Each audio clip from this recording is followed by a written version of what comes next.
Jason Talks About, and on this episode, Jason talks about AEW, the week in AEW, including Dynamite on January 8th and Collision on January 11th, 2025.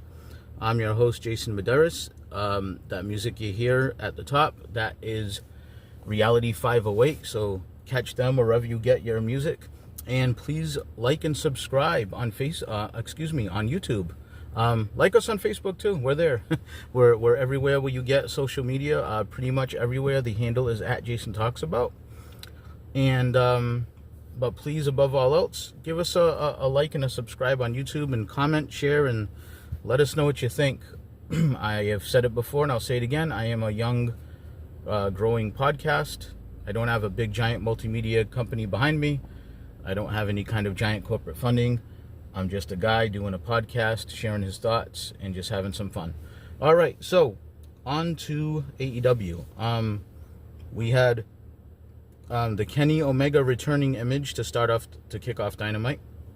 So starting off the show with letting us know, hey, we're going to see Kenny later tonight.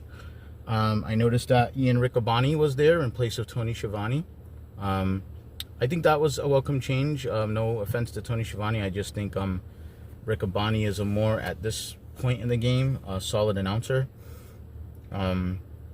So we kick off the show with Will Ospreay versus Buddy Matthews. The crowd was really into this, and the crowd was hot for both guys. I really like Buddy Matthews. I've said it before on the show. I like the whole House of Black. I've been reading recently that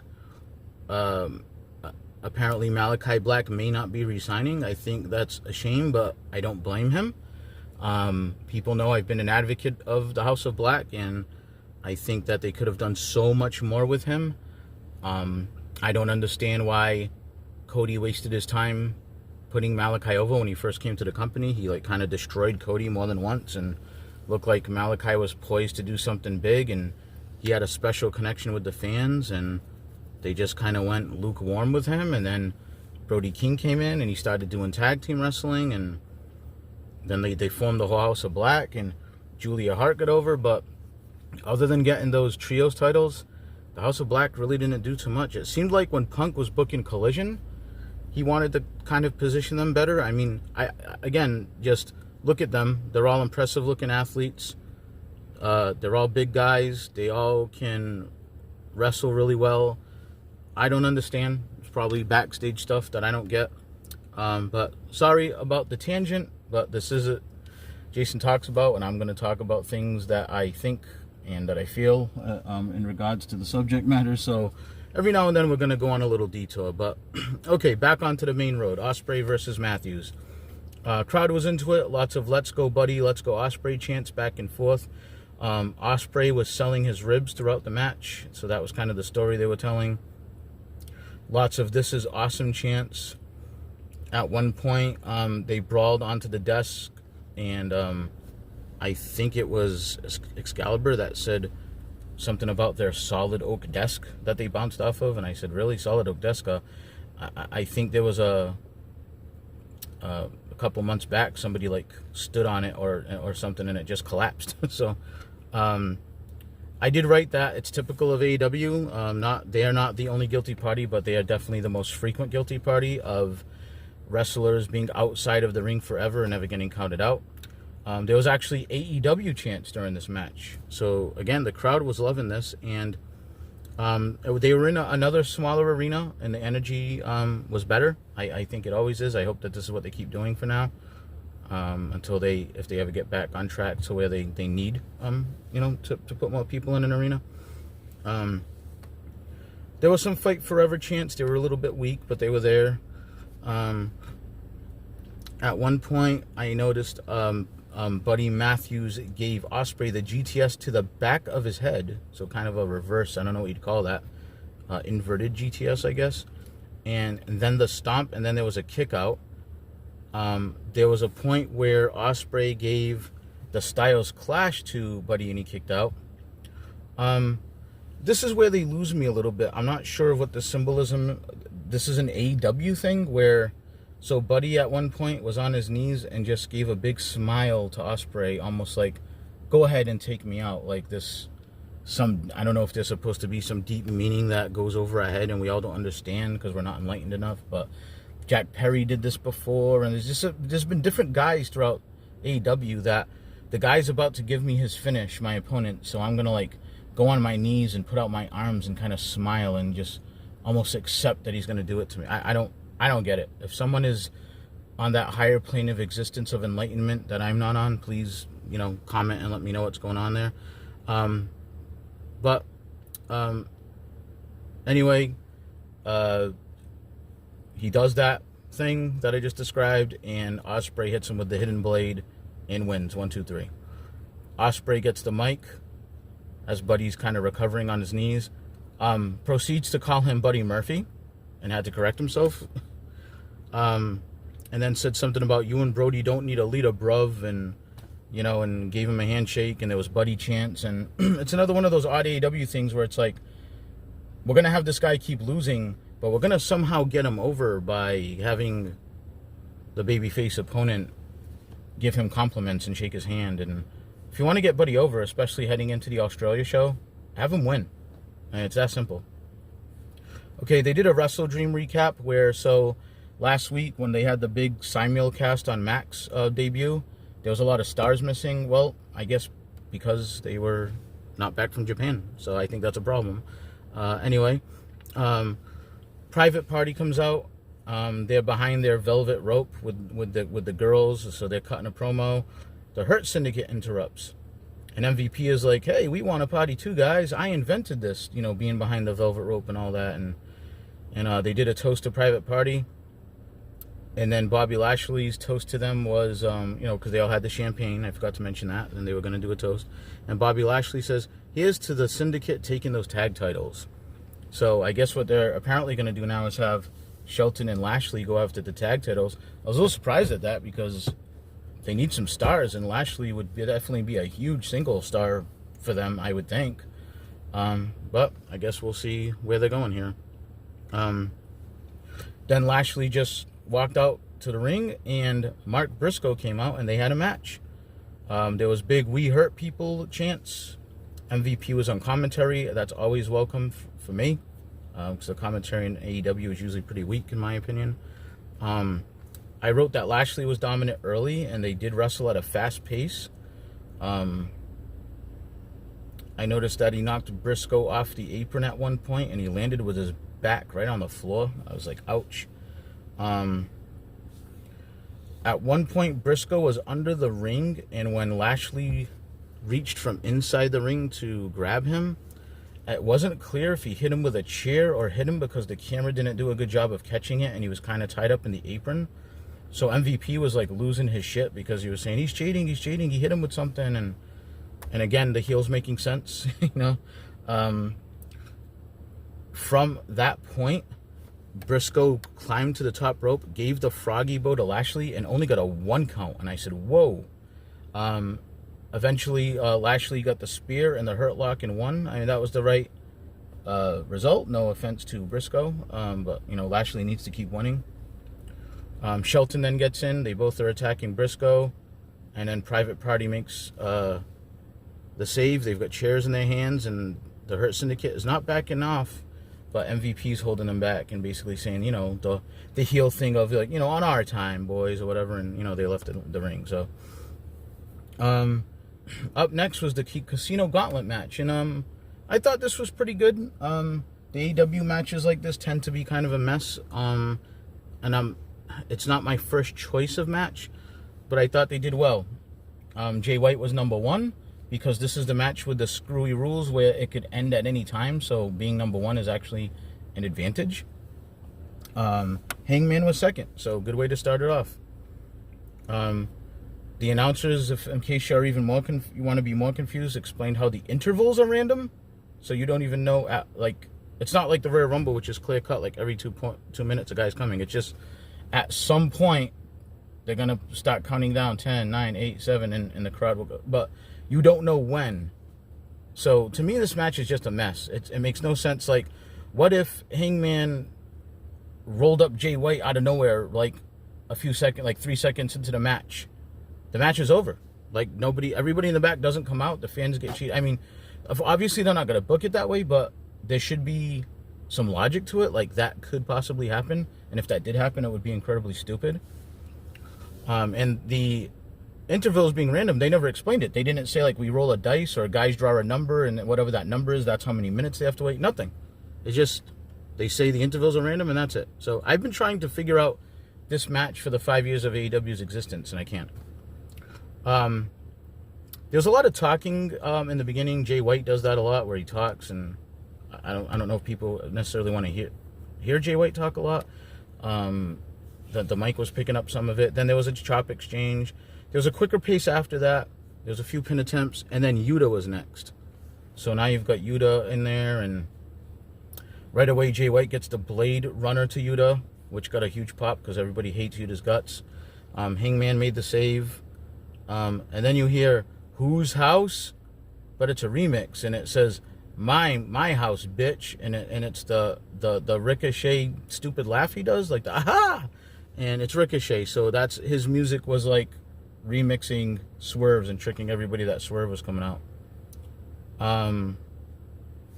He got a ton of boos. He's got a bunch of heat.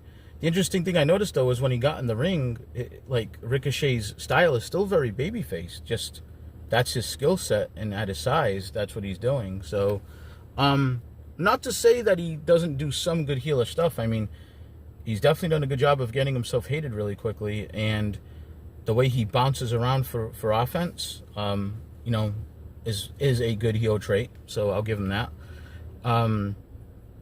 Adam Cole comes in, and again, they're over for his entrance, but once he did a bunch of super kicks to everybody, and I noticed the crowd was kind of quiet. I think they've got a big, huge Adam Cole problem brewing in AEW.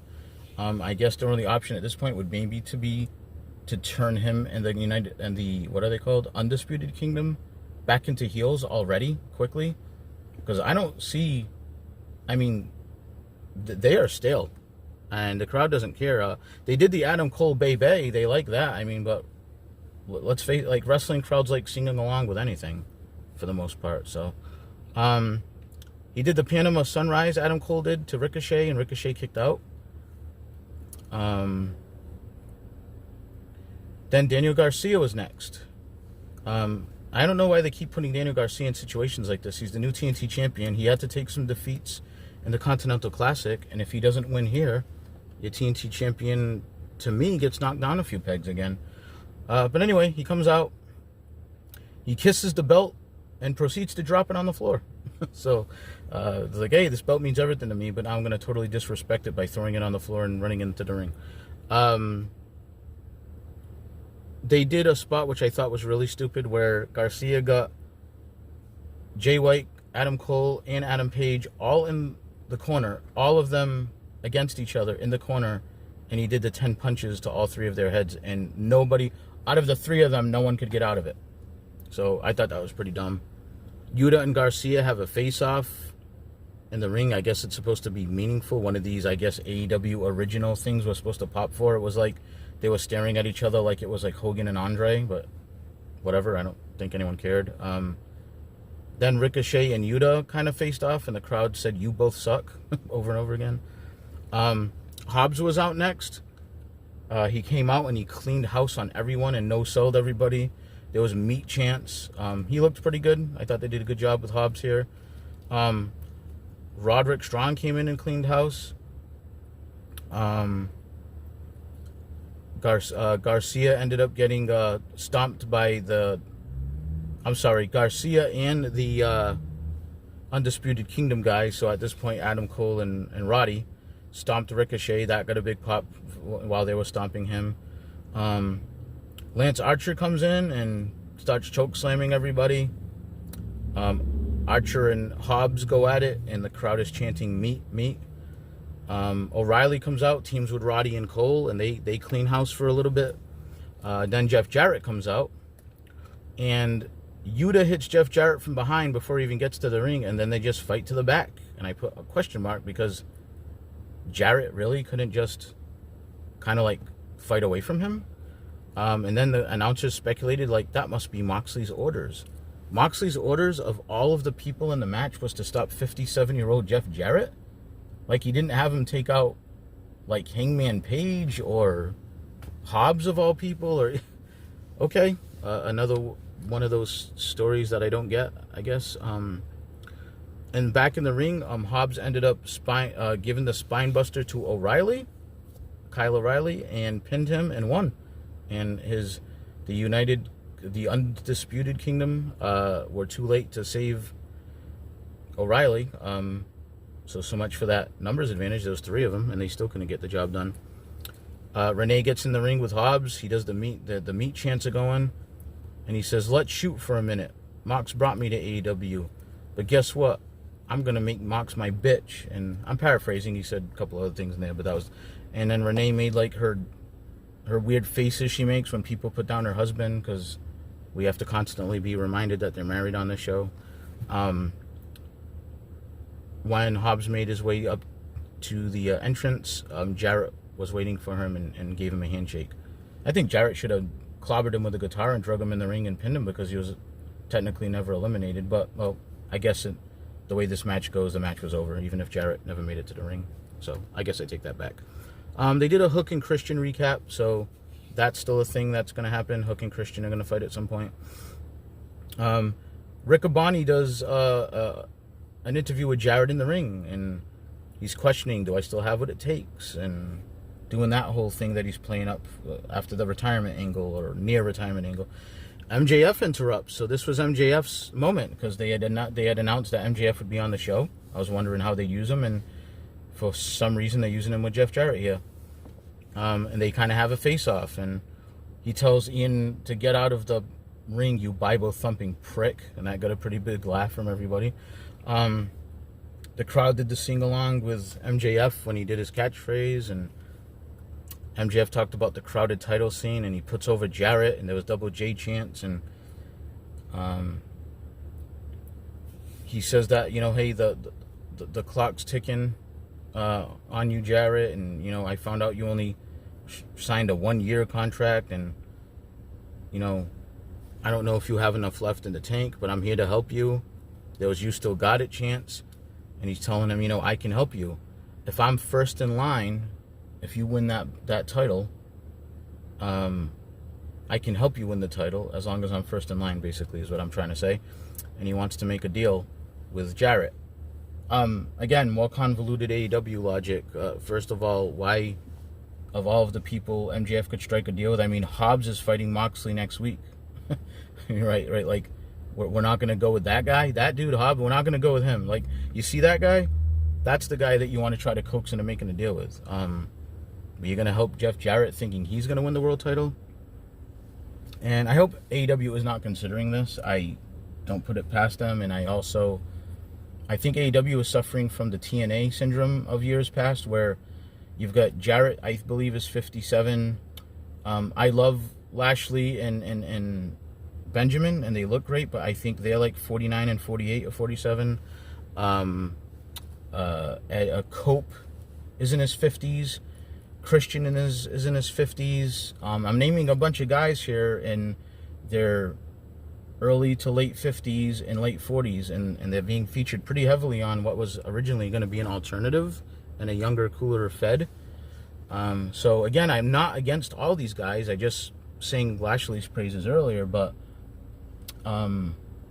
it's a little concerning, the pattern, that, and Sting was just there not too long ago, who's in his 60s, and he's retired now, but he was featured pretty prominently as well and went over on everybody. So, all right, so back to the promo. So, Double J says he basically talks down to MJF and is like, kind of like the "hey kid" thing. You'll learn that you learn more from your failures than your victories. And he said, guys like you are a dime a dozen. You're one-hit wonders, and there was one-hit wonder chance. And he says, I've been at rock bottom. And this is an opportunity. Every time I've been at rock bottom, I've seen it as an opportunity to go back to the top of the mountain. And basically wraps it up by calling MJF an entitled prick and kind of like shoves the microphone into his chest and walks off. So I guess we're getting something going on with MJF and Double J.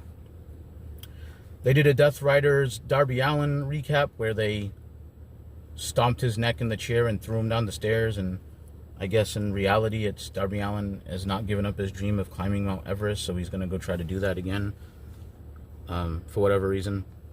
There was a Cope in-ring promo right after that, and he talked about Moxley and how Moxley took out Danielson and Darby, and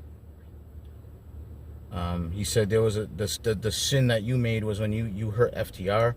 Sorry to say that got like no reaction. There was a time not too long ago when the people were going nuts for FTR, but they've just cooled off a lot of people.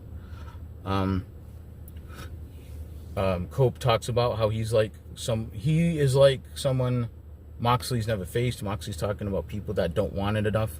He talks about how he broke his neck against Eddie Guerrero in a match and finished the match, and how he came back after, I believe it was 9 years maybe, and broke his leg in the match against Malachi and still finished the match. I still say that was his own stupidity, but whatever. Says, what can you do to me that hasn't been done? The Death Riders interrupt, and I noticed there was no Pac. And then FTR runs out, and they attack the Riders, the Death Riders. Mox and Cope fight in the ring. Shafir grabs Cope from the outside, grabs his leg. And then Pac shows up with the briefcase and hits Cope. The heels take over, and then Mox chokes out Cope. Shafir hands Moxley the bag. So they're doubling and now tripling down on the plastic bag bullshit. This is just, I'm sorry. People so far listening to this review probably think I hate AEW. I like AEW. I like a lot of people in AEW. I want AEW to do well. This is why I'm so incredibly frustrated with this stuff. We should not be suffocating people with plastic bags on TV. On your second week, by the way, of your big simulcast deal with Max, where you might get new eyeballs. Last week it was the scissors with Ricochet having blood all over his white clothes. Anyway, Hobbs' music hits. He stops the whole plastic bag shenanigans before they happen. Big meat chants again, and the Death Riders back off. There was a Mariah May pre-tape where she's talking about the women's gauntlet, so they're going to be doing a women's gauntlet too, which will make just as much sense as the men. Harley Cameron interrupts and wants a non-title match on Collision, which Mariah May agrees to. Then there was a women's gauntlet three-way. Ian Riccaboni kicked some weird freestyle. I'm not making this up, folks. You can go back and look it up. It's like freestyle rap. I swear this happened. Anyway, this was Toni Storm versus Chris Statlander versus Willow Nightingale, and this was actually pretty good. Three of the best women they have. Big time Toni chants. Toni still has amnesia, apparently. There was a point where Willow slingshotted Toni Storm as she was under Statlander into Statlander's crotch. I guess I'll just say interesting to that. They mentioned this was for the title shot at Grand Slam Australia. So at that point, you're probably thinking, okay, I know who's going to win this, Toni Storm, right? Actually, no. Statlander pinned Storm for the #1 entry. So they're painting the picture of, ooh, Toni Storm is already in a little jeopardy here. She doesn't have the #1 spot. And as I've already said earlier about the men, in this stupid match, if Statlander pins someone else immediately, Toni Storm doesn't get a chance to go to Australia and wrestle. So I'm pretty sure Toni Storm's going to get a crack at going to Australia. That's just me. Renee was in the ring. In the back after the match. She runs into Toni Storm, and Toni Storm talked about how it was such an honor to be in AEW, but she's just not ready, and she's sorry to everybody. Then we went to the big main attraction, Kenny Omega. He was in the ring. He did a promo. He had this new music with a long prelude that I didn't like. I thought after all this time we haven't seen him, it would be nice to hear Battle Cry again. I think the crowd was a little confused too. They seemed, I think it threw him off.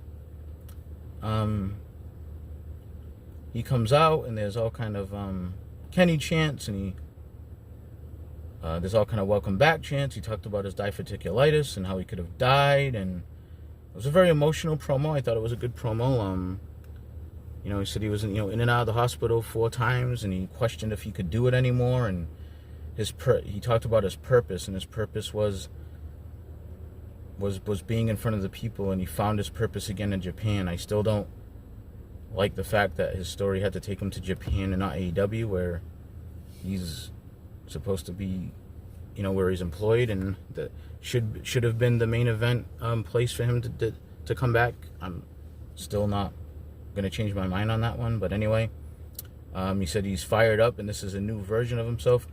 Callis interrupts. Callis comes down, his music hits, comes down to Al, and he starts to say, like, "Yes, who's back from the dead?" And before he could even finish, Kenny just went out there and started attacking him. And then Archer and Brian Cage saved Callis, and Kyle Fletcher joined in, and they were all beating on him, and Brian Cage gave him a big gut shot, and Ospreay ran out and cleared the ring with the chair, and Ospreay and Kenny kind of faced off, and there was holy shit chants for that. And they alluded to the fact, the announcers did, that these guys are old enemies, and so that's one of the more interesting matches they could probably do at this point. And then Tony Khan in the back has announced through, I think, Excalibur maybe, that Kenny will fight Brian Cage next week. So I'm looking forward to that, because I think Brian Cage is underrated, and I think they're going to have a pretty good match. So that's going to be cool. And Kenny grabs the mic as they're going off the air, maybe a little too early. I'm assuming this was supposed to be a dark segment.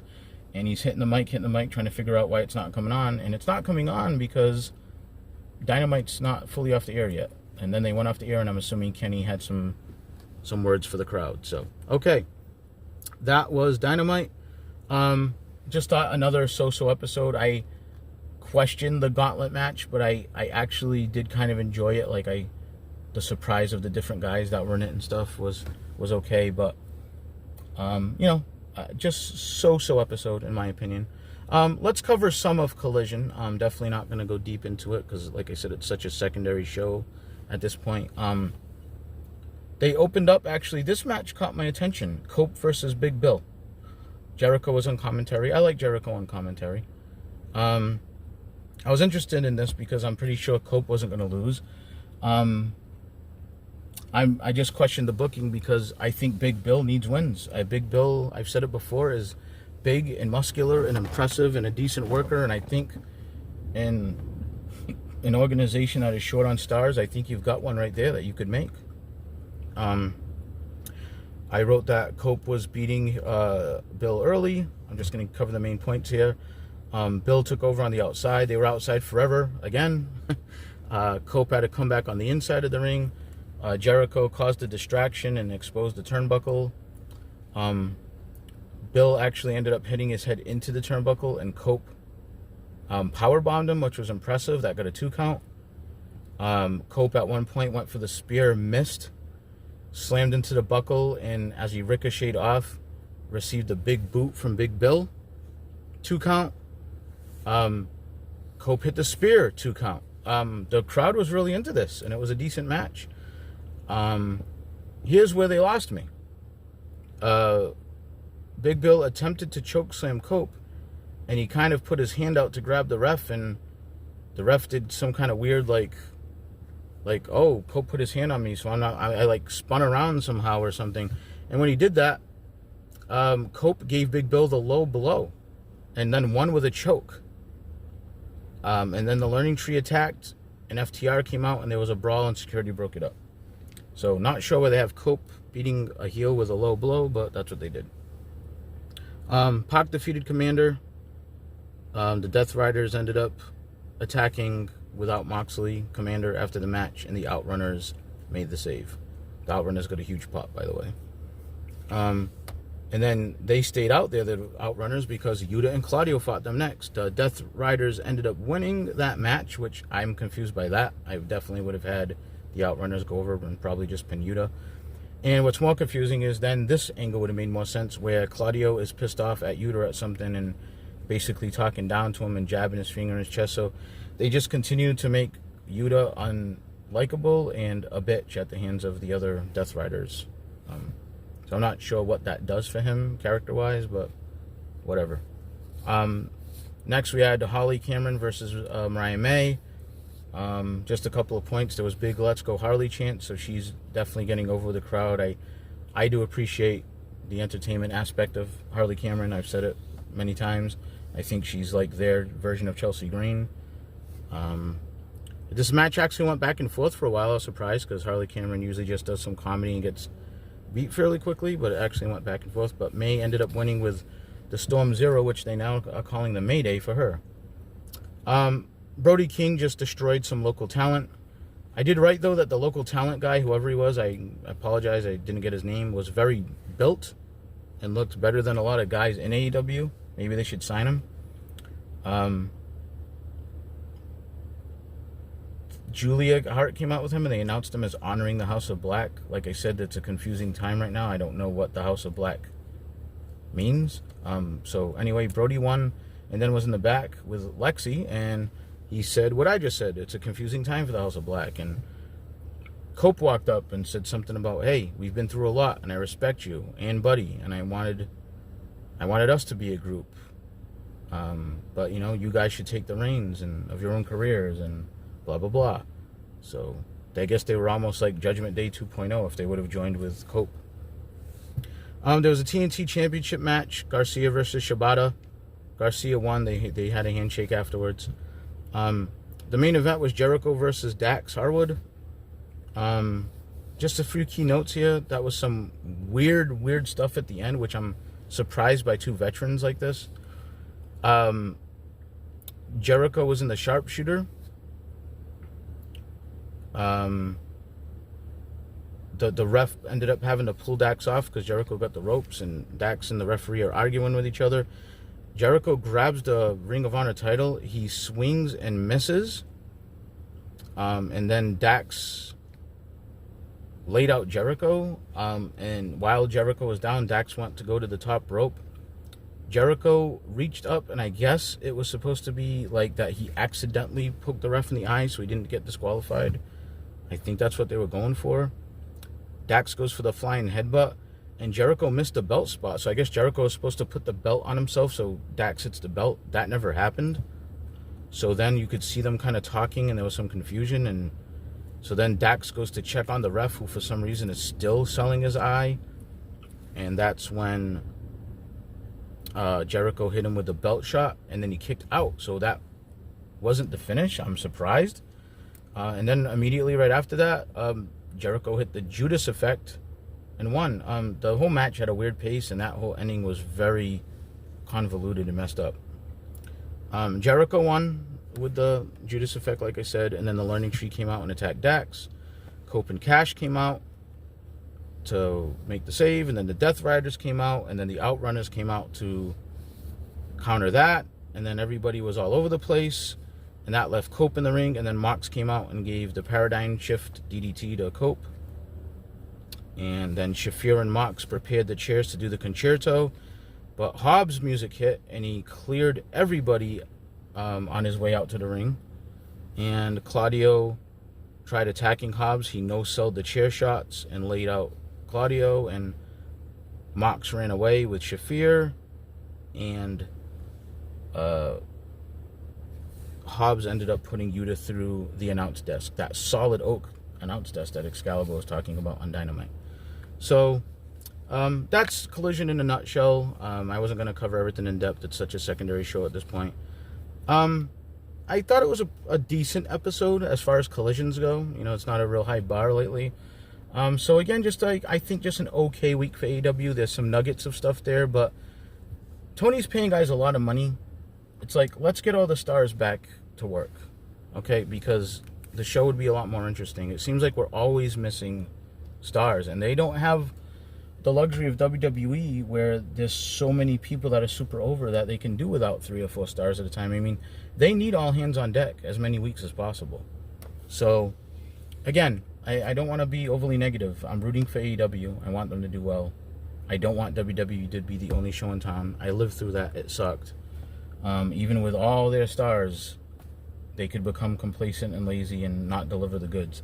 So I don't want that to be the case, and I don't wish that on the industry and the boys and everybody that You know, it's so much better for the wrestlers to have places. You know, so I guess the bottom line is what I'm trying to say is I'm not rooting for the failure of AEW, and I'm not trying to just shit on them for the sake of doing it. I'm criticizing them because I'm frustrated at an organization that should be so much better than it is right now. And we've seen flashes of it. So I hope they can get it together and do better. I'm just going to say an okay week for AEW again. They're building to a couple of big events. I'm glad that they're elevating Hobbs, although I'm sure he's going to lose again, which is kind of sucks because he's going to lose 2 title matches in a row.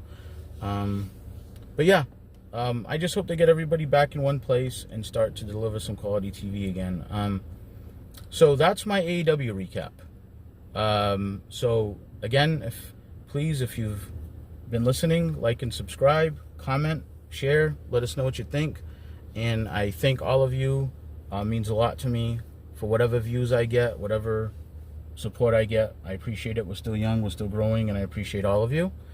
And I will see you all next time on Jason Talks About, where I will most likely be doing WWE.